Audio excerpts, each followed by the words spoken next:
Nag-warfare ka din pala. Ay. Di mo ba? Oo, may family. Tayo eh. Ang awkward. Alam mo na sa isip ko pa lang, wala akong pake. Kung tingnan lang ako nagbe-makeup ako dito. Hindi sila yung nagbabayad ng kape ko. Tapos biglang sabi, ang awkward. Pagtingin ko nakatitig sa akin, ipag ako talaga natunaw dito. Wala na, nagkatitigan na kami. So, inalis na niya yung mata niya. Hello? Hot! Hot! Exactly! It's hot!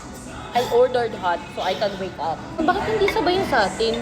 Kasi they forgot. Okay, this is so quick. Actually, get ready with me too, pero we will try this one out. And, well, ito, lagi ko talaga ito kinukuha every December kasi yun lang siya lumalabas. Alam? Sira.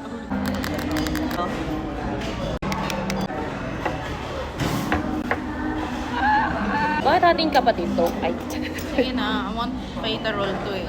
ate naman talaga tayo, tapos nagtitipid tayo, te. Ang sakit ng dila ko. Kasi naman, hindi sa'yo, iniinom mo. Kapit-bahay natin yun eh. Ay, tinatanong pala to ng tita ko, saan ko daw to nabili. Sa Watson. Ala, dito sinagot. Baka marinig niya. Sorry tita, medyo busy sa work lately. Simula nung ginamit ko to, hindi na ako nag-stop. Kasi sobrang easy niya. Kaso nga lang, sana medyo mas makapal yung ginawa nila. Alam mo naman next time, ganun nakakapal. Hmm? Kita niyo yan? Sobrang easy, right? Tapos nakakurba pa siya. Okay.